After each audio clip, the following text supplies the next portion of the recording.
कल्पना कीजिए एक समय को जब न हवाई जहाज से न रेलगाड़ियाँ, और फिर भी लोग अफ्रीका, चीन और अरब देशों से व्यापार करने निकल पड़ते थे। यह कहानी है एक ऐसे नगर की जहाँ से व्यापारिक कारवां समुद्र की लहरों पर सवार होकर दूर देशों तक पहुँचते थे, और जहाँ साधु संतों की वाणी से वातावरण पवित्र हो उठता था।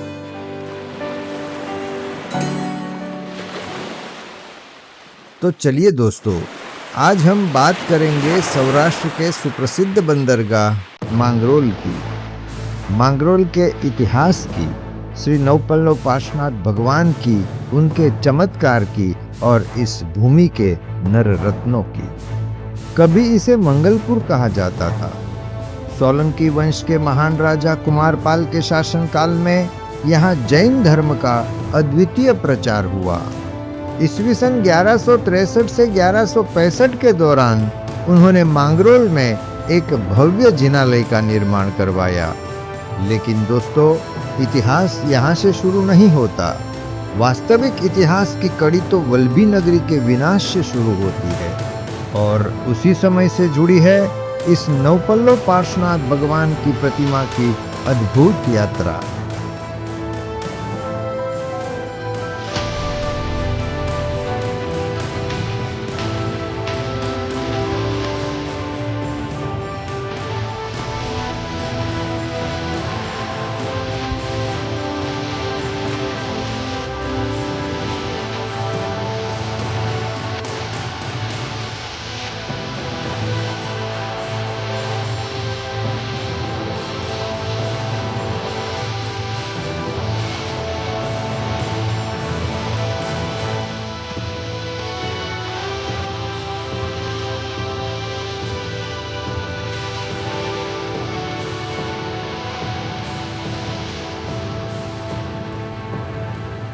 संगीत नृत्य की झलक दिखाते आकर्षक शिल्पों से सुसज्जित मांगरोल जिनालय का यह चौथा प्रवेश द्वार हमें सीधे गर्भगृह के दिव्य दर्शन की ओर ले चलता है।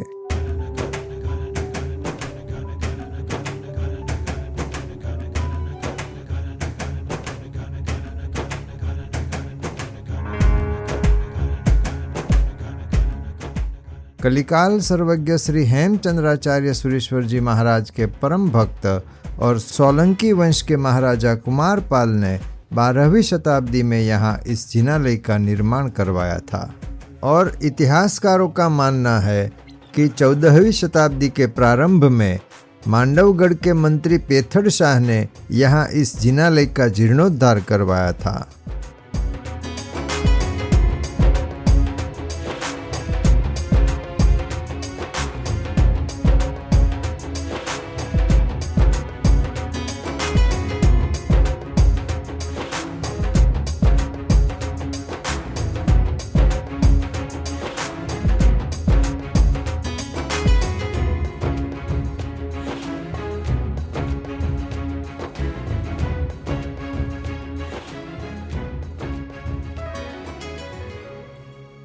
इस दिव्य जिनालय में आप इस समय मूलनायक श्री नौपल्लव पार्श्वनाथ भगवान के साथ अन्य तीर्थंकर परमात्मा की प्रतिमाओं के दर्शन कर रहे हैं। एक अलौकिक, शांत और पुण्यदायी अनुभव। दोस्तों, अभी हमने जाना कि इस जिनालय का निर्माण महान श्रावक और धर्म प्रेमी शासक महाराजा कुमारपाल द्वारा करवाया गया था। लेकिन मित्रों, क्या आप जानते हैं श्री नौपल्लव पार्श्वनाथ भगवान की यह चमत्कारी प्रतिमा इस मंदिर में प्रतिष्ठित होने से लगभग 400 वर्ष पहले ही मांगरोल में किसी अन्य प्राचीन जिनालय में विराजमान थी। ऐसा संभव है कि वह प्राचीन जिनालय समय के थपेड़ों में खंडहर हो गया हो, या फिर कालांतर में उसका जीर्णोद्धार नहीं हो पाया हो और वह लुप्त हो गया हो। जब कुमारपाल महाराजा ने इस भव्य जिनालय का निर्माण कराया, तब संभवतः उसी ही प्रतिमा को सम्मान पूर्वक यहाँ मूलनायक के रूप में प्रतिष्ठित किया गया, जिससे यह स्पष्ट होता है कि इस मंदिर के निर्माण से पूर्व भी मांगरोल जैन संस्कृति का और आस्था का एक महत्वपूर्ण केंद्र रहा होगा।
मित्रों, मांगरोल के कंपाणी फलिया क्षेत्र में स्थित इस प्राचीन जिनालय में आज जो श्री पार्श्वनाथ भगवान की यह दिव्य प्रतिमा विराजमान है, वह केवल एक मूर्ति नहीं बल्कि आस्था, इतिहास और चमत्कार का संगम है।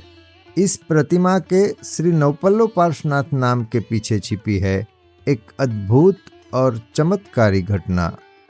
जैन साधु भगवान श्री समय सुंदर उपाध्याय द्वारा रचित नवपल्लव रास में इसका उल्लेख मिलता है कि यह प्रतिमा मूलतः जैन धर्म और शिक्षा का केंद्र रहे वल्लभीपुर में स्थापित थी, परंतु जब वल्लभीपुर विदेशी आक्रमणों से विध्वस्त हुआ तब वहां की अनेक जिन प्रतिमाओं को भक्तों ने सुरक्षित स्थानों की ओर ले जाना आरंभ किया।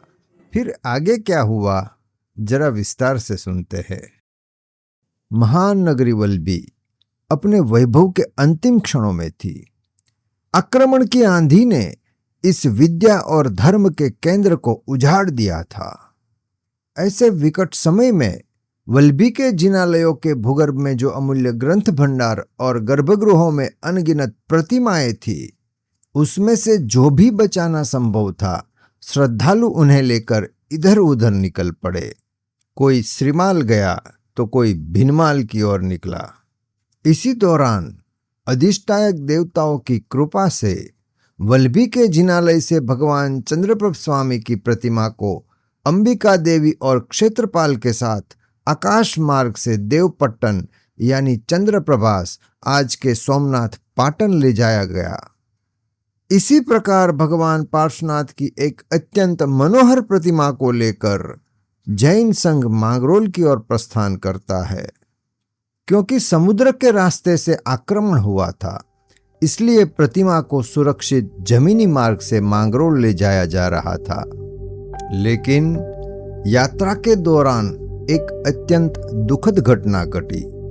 भगवान पार्श्वनाथ की उस दिव्य प्रतिमा की 2 उंगलियां खंडित हो गई। इस दृश्य को देखकर श्रद्धालु स्तब्ध रह गए। कोई रोने लगा तो कोई ध्यान में बैठ गया, कुछ ने उपवास आरंभ कर दिया। सबकी आंखों में यही प्रश्न था, मेरे भगवान को ये क्या हो गया। संघ वहीं रुक गया। भगवान की प्रतिमा को एक स्वच्छ श्वेत वस्त्र से ढंक दिया गया। भक्तगण नवकार मंत्र का जाप करते हुए पूरी रात साधना में लीन रहे। अगली सुबह जब भक्तों ने श्रद्धा और भय के मिश्रित भाव से भगवान का वस्त्र हटाया तो चमत्कार हुआ। जो 2 उंगलियां खंडित हो गई थी, वहां 2 नई उंगलियां नवपल्लवित हो चुकी थी। यह दृश्य देखकर सभी भक्त भाव विभोर हो उठे। उसी क्षण किसी ज्ञानी ने उस प्रतिमा को नाम दिया श्री नवपल्लव पार्श्वनाथ। भक्ति और जयकारों के साथ यह दिव्य प्रतिमा मांगरोल लाकर विराजमान की गई। जैसा कि मैंने आपको पहले बताया, मांगरोल के इस जिनालय का निर्माण महाराजा कुमारपाल सोलंकी द्वारा किया गया था और यह घटना उसके निर्माण कार्य से लगभग 400 वर्ष पूर्व की है। अर्थात उस काल में यह प्रतिमा संभवतः किसी पुराने जिनालय में विराजमान रही होगी, जिसकी जीर्ण अवस्था देखकर महाराजा कुमारपाल ने नए जिनालय का निर्माण करवाया होगा। श्री नवपल्लव पार्श्वनाथ भगवान की यह प्रतिमा फण रहित अवस्था में 33 इंच ऊंची और 27 इंच चौड़ी है और मांगरोल के जिनालय के यह मूल नायक 108 पार्श्वनाथों में से एक माने जाते हैं।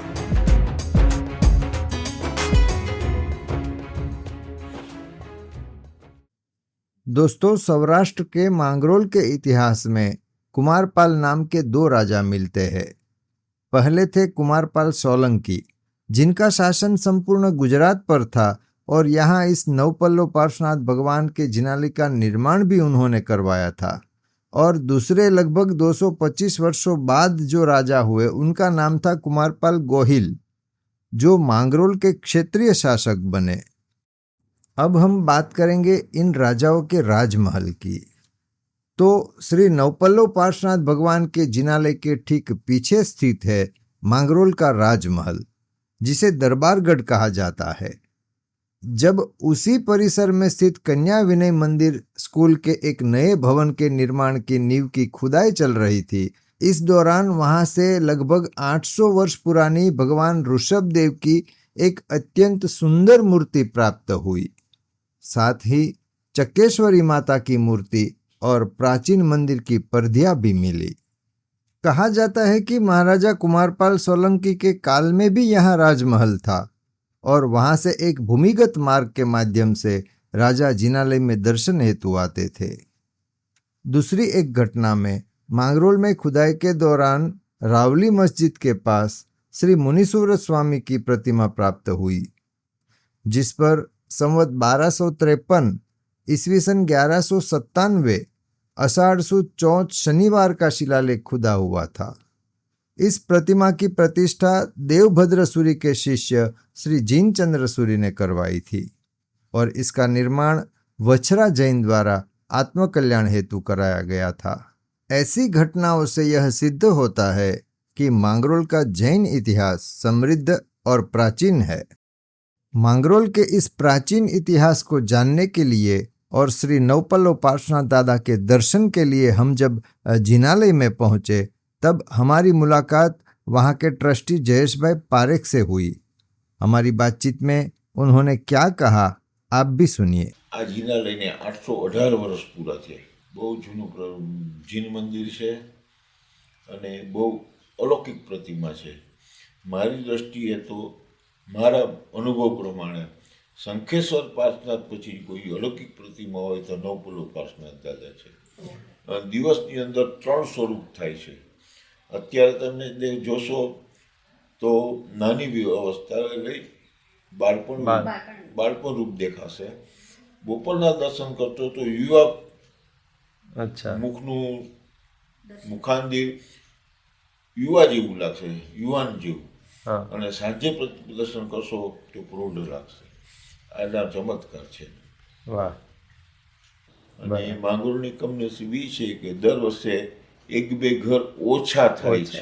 દરેક જગ્યાએ આ જ પરિસ્થિતિ છે। અને માંગરોળનો ઇતિહાસ એ છે કે દરેક પર્યુષણ પર્વની અંદર આખા ઇન્ડિયાની અંદર પાંચમનો વરઘોડો નીકળે, ત્યારે માંગરોળની અંદર છઠનો વરઘોડો નીકળે છે। મારી સાંભળની અંદર પાંચમના પારણા થાય અને પાંચમના પારણાની અંદર કાઢો ને રાબડી માંગરોળની સ્પેશિયલ વસ્તુ છે। કાઢો રાબડીથી પારણા કરવામાં આવે। પછી કોઈ દાતા મળે તો શિરામણી રાખે। શિરામણી તમે ક્યાંય નહીં જી હોય, ઓનલી ફોર માંગરોળમાં। શિરામણીની અંદર પણ એવી વસ્તુ વાપરવામાં આવે કે કોઈ તપશ્ચર્યા કરી હોય, કોઈ ઉપવાસ કર્યા હોય, કોઈ આવી રીતે કસણા કર્યા હોય તો એને વાંધો ન આવે। એમાં લચકા ચણાને મગ ઘૂટેલા બનાવે, લચકા ચણાને મગ, એમાં ચોખ્ખું ઘી, એમાં મરીનો ભૂકો, પ્લસ એની સાથે ભાત ને એની સાથે પાકા કેળાની કઢી અને પાપડ, આ શિરામણી। અને એ મગ ચણા તમે ખાઓ એટલે તમને એમ થાય કે ક્યારેય ખાધા જ નથી।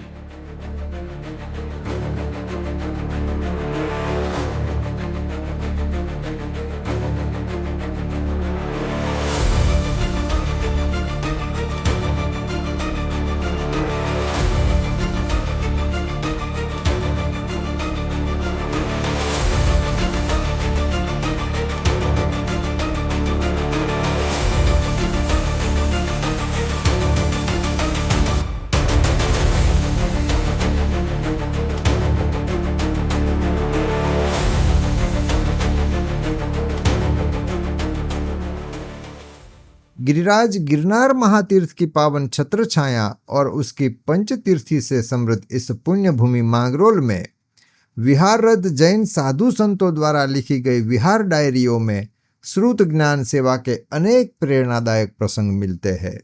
यहाँ के उपाश्रय में कई तपस्वी साधु भगवंतों ने स्थिर रहकर इतिहास के घटना चक्र का लेखन किया और प्राचीन ग्रंथों एवं सूत्रों की प्रतिलिपियां तैयार करके ज्ञान की ज्योति को अक्षुण्ण रखने में अपना अमूल्य योगदान दिया है। इसी ऐतिहासिक और आध्यात्मिक परंपरा का जीवंत प्रतीक है मांगरोल का पवित्र जैन तीर्थ श्री नवपल्लव पार्श्वनाथ भगवान का यह जिनालय, जिसकी 819वीं वर्षगांठ दिनांक 7 मई 2025 को भक्ति भाव के साथ मनाई जा रही है। यह सिर्फ एक धार्मिक आयोजन नहीं, बल्कि मांगरोल की आत्मा से जुड़ी एक गौरवपूर्ण परंपरा है। हर वर्ष की तरह इस वर्ष भी मांगरोल के मूल निवासी, चाहे वह मुंबई और देश के अन्य शहरों या विदेशों में भी रहता हो, बड़ी संख्या में मांगरोल आकर इस पर्व को श्रद्धा, प्रेम और उत्साह के साथ मनाते हैं। यह वह क्षण होती है जब मांगरोल की मिट्टी, उसकी स्मृति और उसकी साधना सब एक साथ जागृत हो उठती है।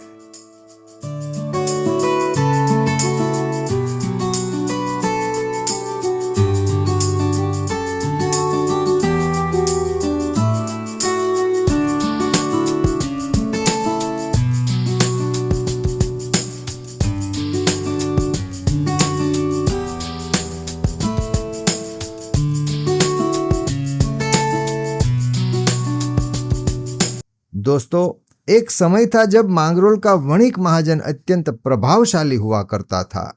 यहाँ तक कि मुस्लिम शासकों के शासन काल में भी मांगरोल एक ऐसा नगर था जहाँ सभी समुदाय आपसी सद्भाव, मेलजोल और सम्मान से जीवन व्यतीत करते थे। इसी मांगरोल के जैन वणिक समाज से अनेक ऐसे नर रत्न उत्पन्न हुए जिन्होंने न केवल अपने समाज का बल्कि पूरे नगर का गौरव बढ़ाया।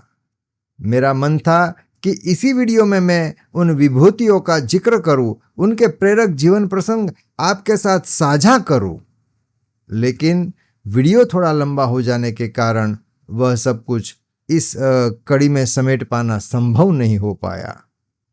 इसलिए मांगरोल के इन गौरवशाली नररत्नों और इसके इतिहास के कुछ और रोचक पहलुओं को लेकर मैं जल्द ही एक नया विशेष वीडियो लेकर आऊँगा। तब तक के लिए जुड़े रहिए, देखते रहिए और इस श्रृंखला को अपना स्नेह और समर्थन देते रहिए। धन्यवाद।